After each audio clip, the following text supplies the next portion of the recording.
This video goes out to all my dear friends and acquaintances that get to know me and can automatically see that I'm an American. I know you're all curious and trying to be friendly, but I have to get this off my chest before I completely explode. I hear so many people ask me questions about America, it makes me want to occasionally take a cheese grater to my face. Yeah, that's right, a cheese grater.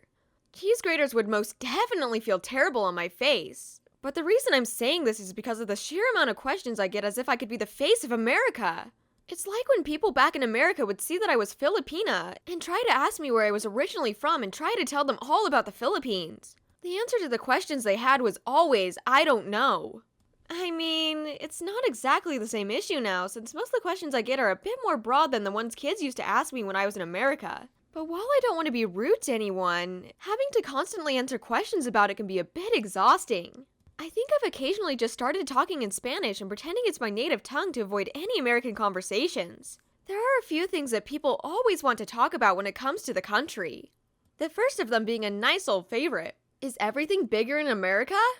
Well, I've never really had a problem answering this question because it's honestly a harmless one. I mean, it's a simple yes or no answer. The answer, of course, being yes. Everything is bigger in America. I have also made sure to explain to everyone that's asked me that bigger isn't always better.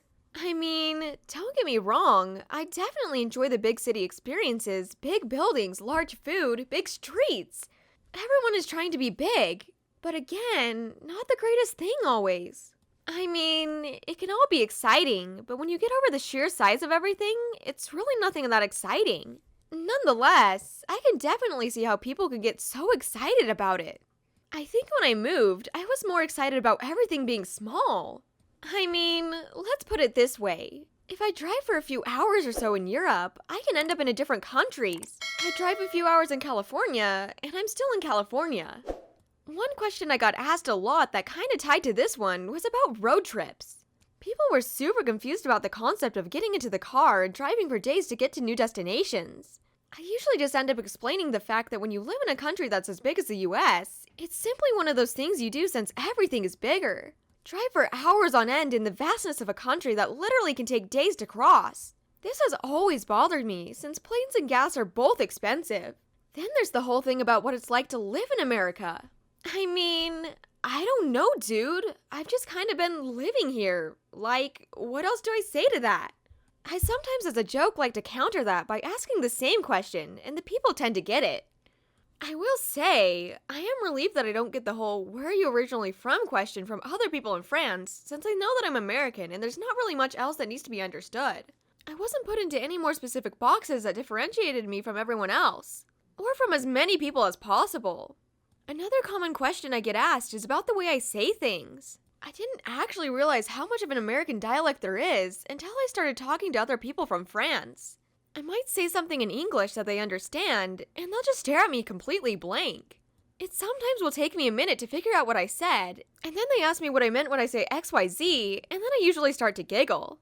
I'll make sure to explain what the heck I'm talking about, but it's funny how many things we say in America that confuse the heck out of everyone else. That's usually where I start to ask people the questions about things they hear us say that confuse them.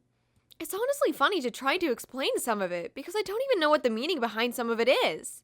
The fact that we say crisscross applesauce in reference to sitting like a pretzel? I don't know, bro. I really don't know. It's hilarious though, especially when I'm hanging out with friends, because we've laughed about a few good old American sayings that really do have me scratching my head along with everyone else. Crisscross applesauce is definitely one of them. It's really weirdly funny when you realize you have no idea where the heck it comes from. I also found a lot of joy in explaining the term shotgun because of the fact that I had no idea what it meant, and it seemed to cause us to spiral down a long conversation about Americans, guns, and driving.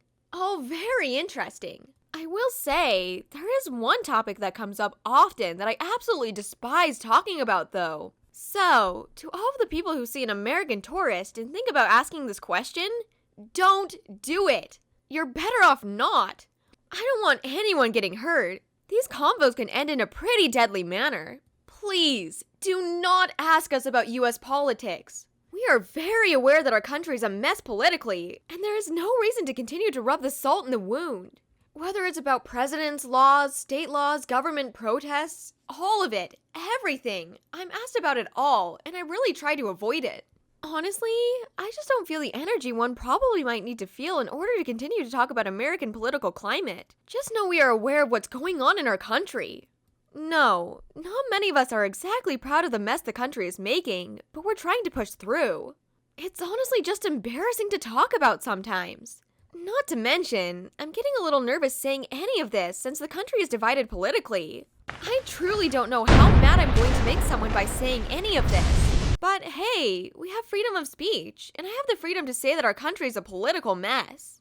I also like to remind people that ask us about our country that we're still a young country that wasn't exactly founded on fantastic morals, if you get what I mean. I really hate that about America. But it's also one of those sad historical things that makes you go, it is what it is.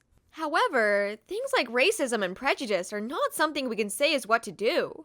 Those are things that we have to constantly be aware of every day, so please do not forget that. That is a very important thing that this country desperately needs to overcome.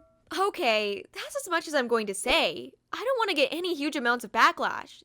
Though, I feel like I'm asking for that in vain. I'm very much likely to get backlash regardless, but I tried, I guess. Now it's time to get into some straightforward questions that were honestly hilariously terrible enough for me to never forget them. So, to the person that asked me if everyone in America is fat, the answer to your question is no. Are we the leading country in obesity? Yes, absolutely yes, but we're not all fat. There's a fair amount of us that were luckily blessed to grow to have a good solid relationship with food. But I also have never been one to judge those who are plus size and obese. These are the people who are aware of their situation. There's no use in just stomping it further into the ground. Now, to the other person who asked me if I was scared to go to school every day because of school shooters, I mean, you're doing your research, which I guess is good, but no to that one as well. I mean, okay, I guess I was sorta scared, but only when there was a specific person or people that was in everyone's radar.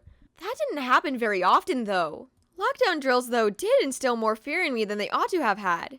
Especially the ones that were never announced as a drill. So, when the staff went down the hall and checked to make sure all the doors were locked, it tended to freak me out a lot. There was also this one time a younger French boy asked me if all the girls were as pretty as me in America. To that little kid, you made my entire life. Thank you for giving me the biggest compliment I have ever received. To answer your question, though, no, sadly. There are far prettier girls than I will ever be. But that's okay, because we all love women regardless of how they look. Ooh, there was also this one that asked me if everyone in America is a Karen. No, truly, I salute that person for doing their research. And to answer your question, no, not everyone is a Karen. If you're confused on what I'm talking about, that's okay.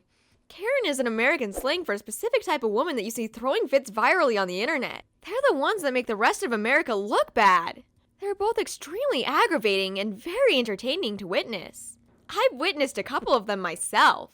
So yeah, being an American living abroad, there are many questions that I get asked. These are among few. The last 4 that I've mentioned are hopefully just one-time things. Unless you're like the young French boy. If there are more of you out there, keep those questions coming. I need validation in my life that I'm attractive.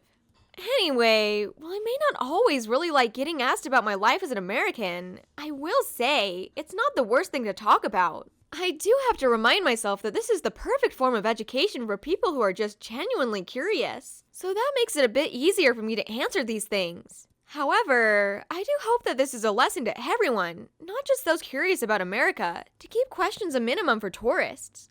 Let's not drive each other totally berserk with our uneducated and constant questions.